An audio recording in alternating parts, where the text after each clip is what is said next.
Hey everybody, it's Cam here. This video is my December 2023 Roundup. I know it's coming out here on the 1st of January. Happy New Year to everybody. But instead of doing this video yesterday, I went and had a few beers with some buddies and watched the 49ers clinch the #1 seed in the NFC. Yay, go Niners.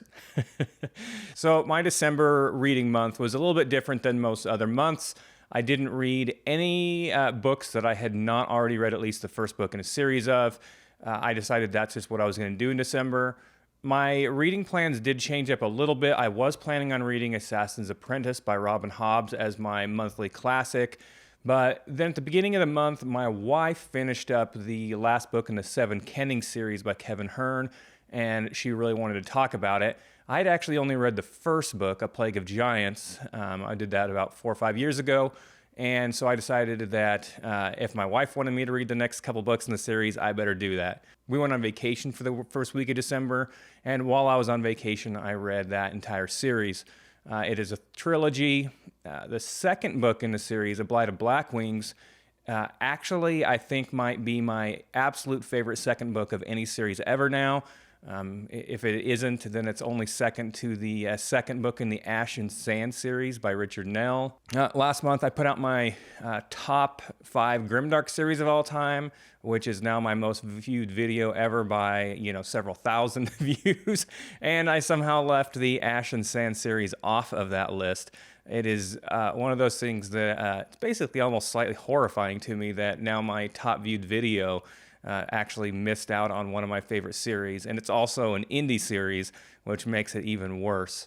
And then if we want to really pile on my ridiculousness and being stupid, I one time talked with Richard Nell after reading the first book in the Ashen Sand series and was like, hey man, this book is amazing, but it's a little too grimdark. And I was reading grimdark and I was like, have you ever thought about lightening the mood up? Yeah. Want to feel stupid? Once I read books 2 and 3 and was like, oh my God, this is so amazing. It's one of my favorite series ever. And Ruka is now my absolute favorite character in all of fantasy.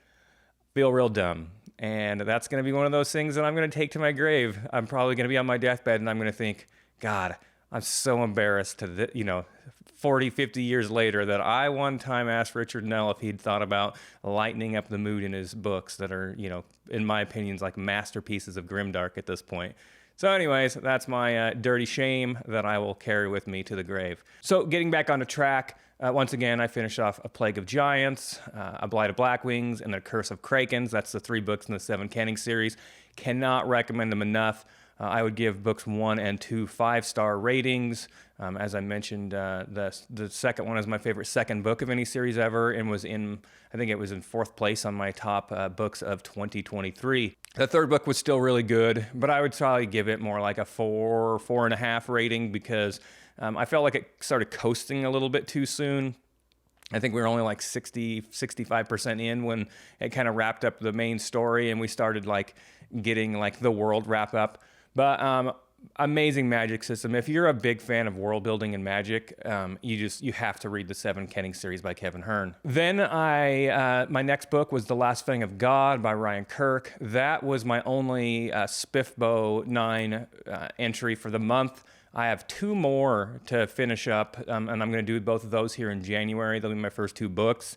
And then I will personally be done with my reads for the Spiffbo competition for the finalists. Now, The Last Fang of God is kind of had like a tribal feel to it.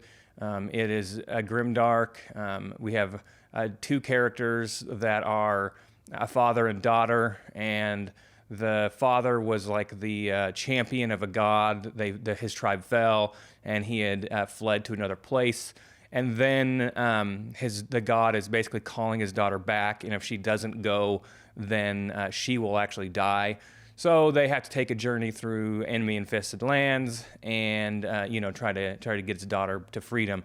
It was a good book. It was only 250 pages long though, and it was a complete standalone, not in his other worlds either. So it was a good book, but I would have liked it to have been another 100 pages longer as far as to have really gotten that 5-star for me. So I gave it more like a soft 4. Still enjoyable, but I, just was left wanting more with it. After The Last Fang of God, I finished the year off by reading 3 books that were the second books in the series for the top 3 of my, top list of 2023.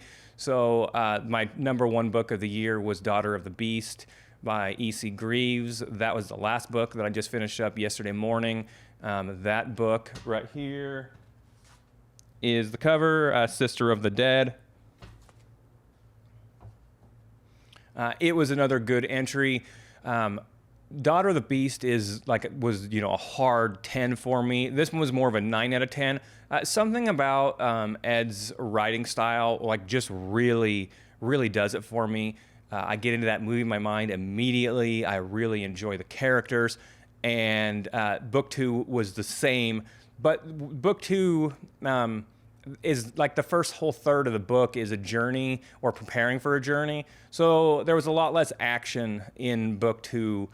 Book 1 is basically just nonstop. I mean, we start off that very first scene and it's like a fever dream of an attack, right?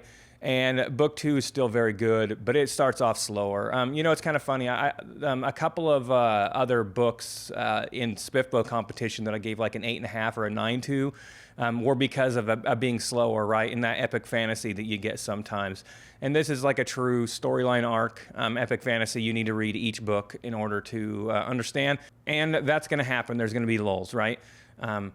I think that a lot of times in a series that follows a story arc from start to finish, there's going to be a book that, you have to do more journeying to get to where you're going to go. That's just part of epic fantasy. And so for me, even if if there's 3 or 4 books in a series, sometimes even if I give one of those books a 4 or a 4.5, something like that, instead of a 5, then I'll still can see the whole series as a whole as a 5 out of 5. And I really feel like after reading book 2, that's how this series is going to be. Excuse my little catch in my voice there. I will have to read book 3, obviously, to determine that, but I will probably try to get that 3rd book done this spring. Previous to that, I read the 2nd book in the Mages of the Wheel series by J.D. Evans. That 2nd book is called Storm and Shield.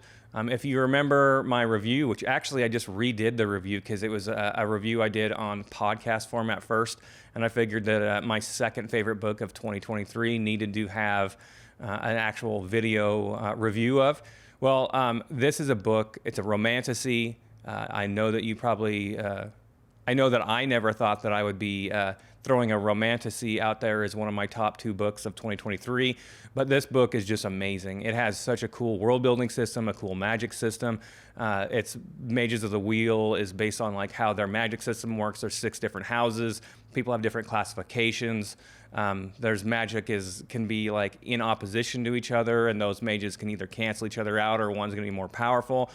Really super cool magic system. It's based on a Middle Eastern feel to the books. The author, J.D. Evans, was stationed in Jordan, I believe, when she was in the military, and that's kind of what flavored the book here. There are some sex scenes. There's more sex scenes in book 2. Some fairly graphic ones, definitely descriptive sex scenes. So if that's something that bothers you, then clearly this isn't going to be a series for you. But if you don't mind 2 or 3 sex scenes in the midst of an amazing magic system and really cool world building, each book follows 2 different mages. So the characters that are the MCs in the first book, they're in the 2nd book, but they're not the main characters, and they're more like secondary background characters. And book 3, 4, and 5, all of those I believe will also have different main characters, different mages, doing different houses and different things. This book followed the captain of the guard, and then another powerful mage whose family was kind of like the stewards, if you will, of the main character in the first book, Macram. Still, dealing with people in power and really entertaining. Lots of action. This book was really action-packed. I still probably like Reign and Ruin better.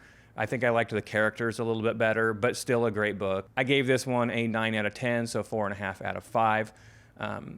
I really enjoyed just reading it, and I'll absolutely be reading books 3, 4, and 5, I'm assuming. Then the book that was sandwiched in the middle there is The Legacy of Brick and Bone. This is the sequel to The Legacy of the Brightwash. This book is a chonker. It's also a good part of the reason why I didn't read my usual 8 books in the month. It comes in at over 1,100 pages long. This is still another one. I joke that with the first book that it is a epic fantasy masquerading as an urban fantasy murder mystery with a little bit of romance thrown in. This book, I think kind of like late 1800s technology level. We had like a whole conspiracy where with book 1, the main character Toshway finds that there's like a conspiracy, and it's a whole storyline as they try to unravel the mystery in the first book. And in the second book, obviously, we just continue on that. We have all the same main characters. I can't get any more description without giving away real spoilers. But it's a great book. It is long. I will admit that at times I kind of was like, man, I wish this book was 2 books, because for some reason mentally it was really long to me. I think maybe that's the reviewer in me, where I'm thinking like, it'd be nice if this was split into 2 books and I could have read like 550 or 600 pages and then gone back to the other. But the story is just really integrated. It wouldn't have worked, I don't think, as 2 books. So I understand why she did it, why Krystle Matar did it. But it is, I think, something that as a reviewer who's always got that little bit of a ticking clock in the back of my mind of thinking like, hey, I want to get like 7 or I want to get 8 books read in a month. And normally that's not very hard for me to do. But if you suddenly add 2 or 1, if you suddenly add 1 book that's as long as 2 books, well then that it goes to 7 instead of 8. But this book is the sequel. I thought this sequel was better. So that shows you if I had Legacy of the Brightwash as my 3rd favorite book of 2023, and I thought this one was better, then it probably would have bumped Legacy of the Brightwash to 4 and put this one as 3. So that would have put both of these books in my top, 4, I guess, top 5 of 2023. So if you're a fan of a book with multiple point of view characters that kind of feels more like an epic fantasy, there's not any mystical races or anything like that. We're definitely dealing just with humans, but you have guns, you have magic. It's just really well done. The world building is great.